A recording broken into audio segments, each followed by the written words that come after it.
नवरसों का जाल है, मनुष्य सृष्टि ढाल है, कहीं सूक्ष्म तो कहीं विकराल है। नवरस जीवन में जब जब आता, तब तब जीवन जीवन कहलाता।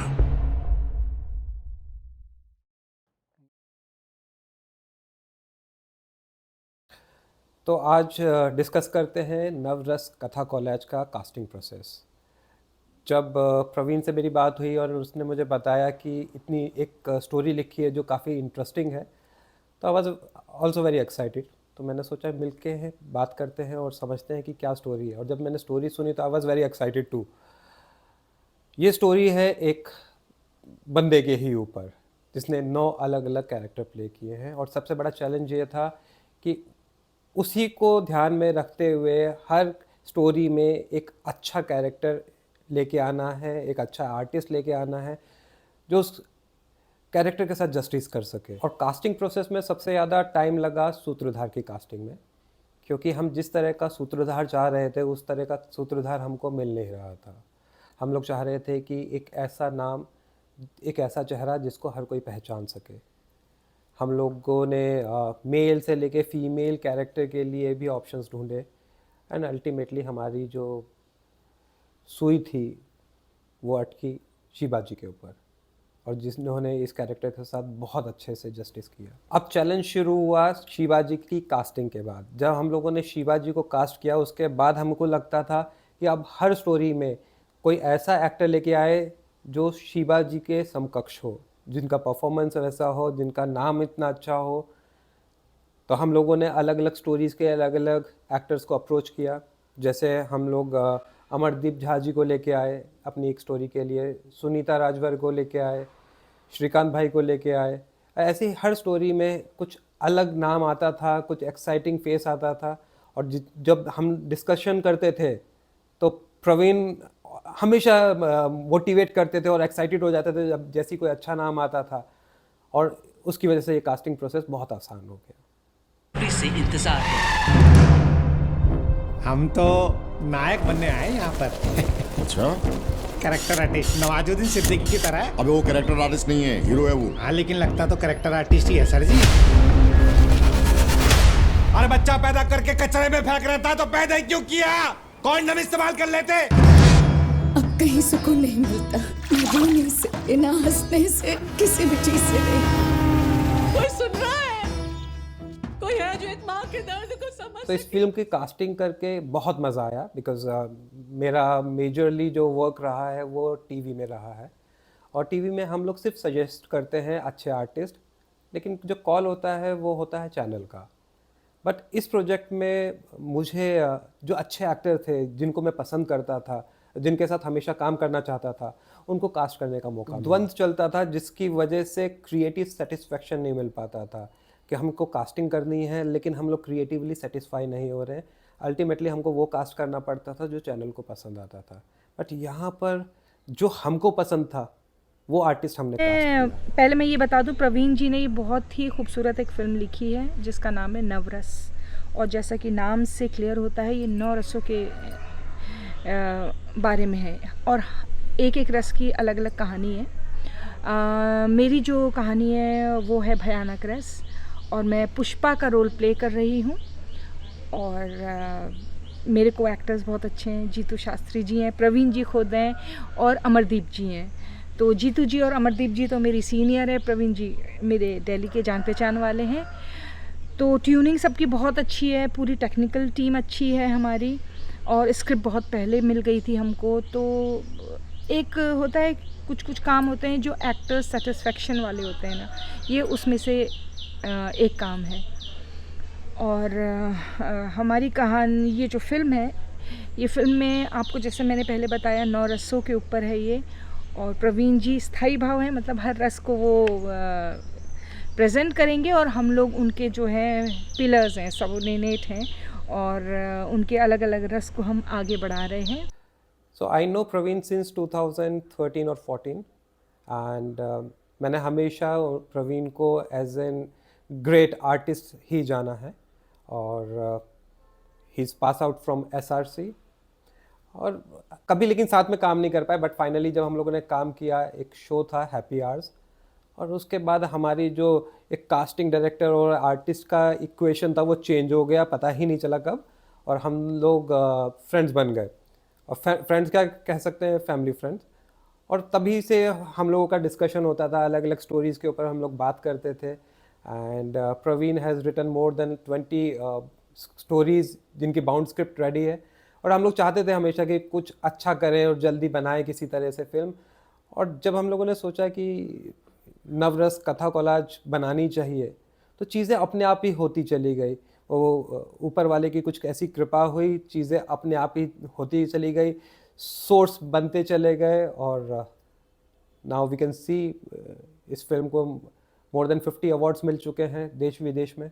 देखो पैसे चाहिए ना, मैं दूंगी तेरे को पैसे। मैं 30,000 रुपए तक दे दूंगी तेरे को बेटा। सेकंड नॉट सर जी, दिलेर अपनी जान लगा देगा लेकिन अपने देश के खिलाफ एक शब्द नहीं बोलेगा। बार बार बार बार बार बार बार बार बार बार वही दिन क्यों घट रहा है? क्या जब मैं सोच रहा हूँ तू भी वही सोच रही है? पता है मैंने तुम्हारे आंसू को किस क्यों किया? क्यों? क्योंकि आंसू तुम्हारी लाइफ में लास्ट टाइम निकले। मेरे बेटे ने मेरा नाम मुंह सेव करके बता दिया। क्यों मैनू पसंद नहीं करता? ओ नहीं यार, ओ क्या गलती हो गई पिंकी मेरे परवरिश में यारा। अब तू देख बेबे, तेरे अकाउंट में हर महीने पैसे ही पैसे पैसे ही पैसे पैसे ही पैसे। मेरे गैर हाजिरी में भारत सरकार तेरा बहुत ध्यान रखेगी बेबे। हाँ। हमसे डाइवोर्स इसलिए लेना चाहते हैं क्योंकि शादी से पहले हमारे पेरेंट्स का रिलेशन सुपर्ब था। शादी होती दोनों ने लड़ना स्टार्ट कर दिया। यार हो गई गलती प्रीति, नहीं था होश पे। क्या करे हम मर्दों को बनाया ऐसा है भगवान। लिटरेचर का हल नहीं पता है, बनने चला फिल्म मेकर राइटर। मिले तो पैसे का है नहीं। तड़प रहा है और समझ में नहीं आता तेरे को। मेरे को दे लो पैसे, मेंटल नहीं है मेरे को। मेंटल नहीं है वो, मेंटल नहीं है वो। कोई कहता है यहाँ ऑडिशन चल रहा है तो वहां चले जाते, कोई कहता है वहां ऑडिशन चल रहा है तो वहां चले जाते, और वहां पर सुनने को मिलता नॉट फिट द बिल।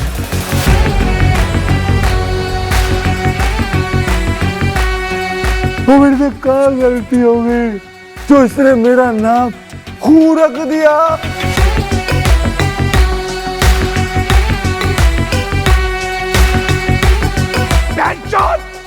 दिमाग खराब करके रखा सुबह से, समझ में नहीं आपकी बात।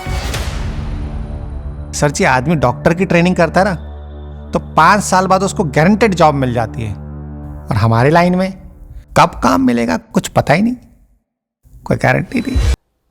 तो इसी चैलेंज के दौरान हम लोगों ने बहुत सारे आर्टिस्टों को अप्रोच किया, अलग अलग स्टोरीज़ के लिए। जैसे मैंने आपको बताया, बहुत सारे आर्टिस्टों को अप्रोच किया गया।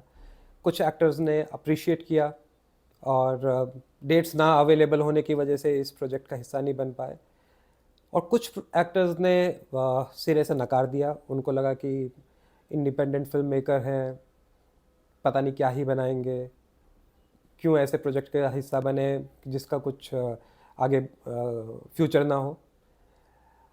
मज़े की बात वो है कि जब इस फिल्म को मल्टीपल अवार्ड्स मिले, जगह जगह इसको अप्रिसिएशन मिला, तो उन्हीं में से कुछ आर्टिस्टों का फ़ोन आया जिन्होंने बताया कि वी आर रियली सॉरी, हमको लगा था कि फ़िल्म बन नहीं पाएगी या फिल्म उस लेवल की नहीं बन पाएगी, और अभी वो चाहते हैं कि हम उनके साथ काम करें।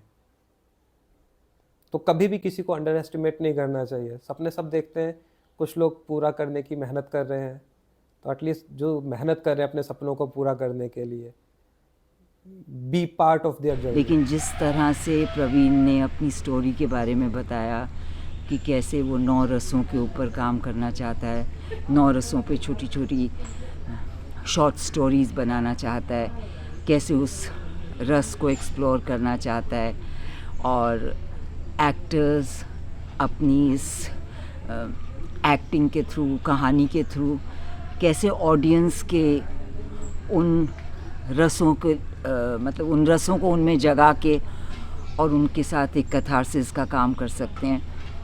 तो मुझे उसका बताने का तरीका बहुत अच्छा लगा, कितनी ऑनेस्टी से, शिद्दत से, और कितना उसके बारे में कितनी स्टडी करके वो अपनी फिल्म पे काम कर रहा था। मुझे ये सुन के बहुत अच्छा लगा और जब फिर उसने मुझे ये कहा कि आंटी आप इसमें काम करोगे, तो मेरे पास हाँ करने के अलावा और कोई दूसरा जवाब ही नहीं था। और मैं खुश हूँ कि मैं ये प्रोजेक्ट कर रही हूँ। क्या सोच के शादी की थी? क्या मैं तो नसीब ही खोखला, इतना इलाज कराते।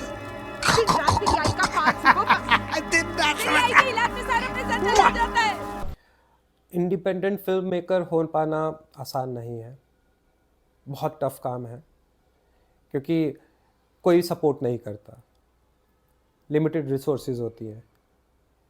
तो अगर कोई फिल्म बना रहा है कम रिसोर्सेज के साथ, थोड़ी क्वालिटी लो होगी, बट उनका हौसला बढ़ाओ, क्योंकि ये लोग मेहनत कर रहे हैं।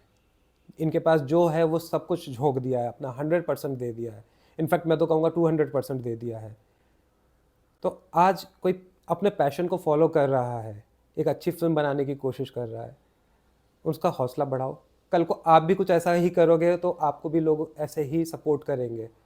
और ये सिलसिला कभी रुकना नहीं चाहिए, क्योंकि आप देखोगे कि इंडस्ट्री में कुछ लोगों की मोनोपोली है कि ये आर्टिस्ट आएगा तो फिल्म चलेगी या फिल्म बिकेगी, या ये डायरेक्टर आएगा तो फिल्म बिकेगी। ऐसा नहीं होना चाहिए। हर किसी को अपनी आर्ट को दिखाने का मौका मिलना चाहिए।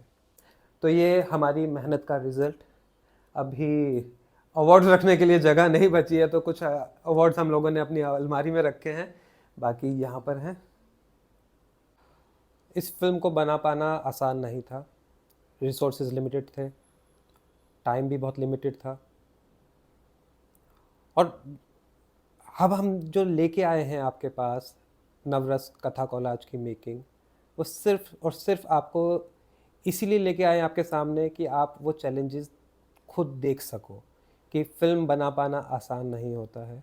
बहुत सारी जगह रिजेक्शंस होते हैं, और उसके बाद जब आपकी फ़िल्म बन जाती है तो फिर आपको जो फील आता है ना, कि जैसे आप माउंट एवरेस्ट पे पहुंच गए हो और आपके आसपास कुछ नहीं है, आप सबसे ऊपर हो, टॉप ऑफ द वर्ल्ड, वो वाली फीलिंग आती है। तो ये फीलिंग हम आपके साथ शेयर कर रहे हैं।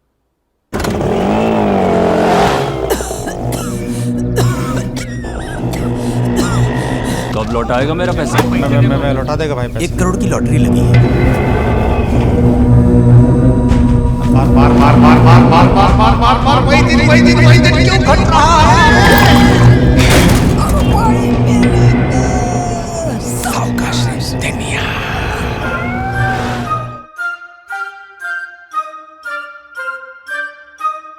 ऐसा शूट मैं पहली बार देख रहा हूँ और आई फील रियली गुड। मुझे समझ में नहीं आना कि he is good writer, director और एक्टर। क्या है ये सब सिंगल हैंडेड समझ रखा है, हमें कुछ करने की ज़रूरत ही नहीं हो रही, खाली बैठे हुए हैं यहाँ पर सिंपली तो ये लेकर। Thank you sir, thank you बहुत।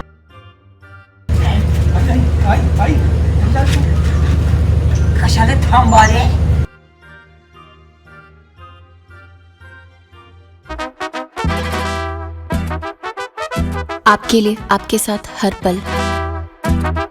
तुम्हें महसूस हुआ कि वो सच में समुद्र के अंदर समा गए। बिल्कुल ही लो एनर्जी से फोन रखना।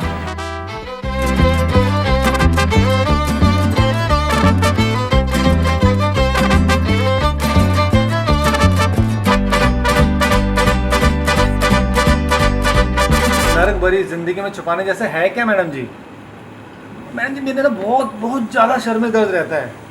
मैडम जी बार बार एक ही चीज़ सोचती हूँ कि मैं मर्द को 2 शादी करने का हक क्यों मैडम जी? रहकर मुझे सुसाइड करने का मन करता है। मैं पति की नजर में एक जाहिल औरत हूँ, गंवार हूँ, अनपढ़ हूँ, बत्ती हूँ, मोटी हूँ, काली हूँ। इसके बाद ना पूरा अपने आप को कंसोल करते हुए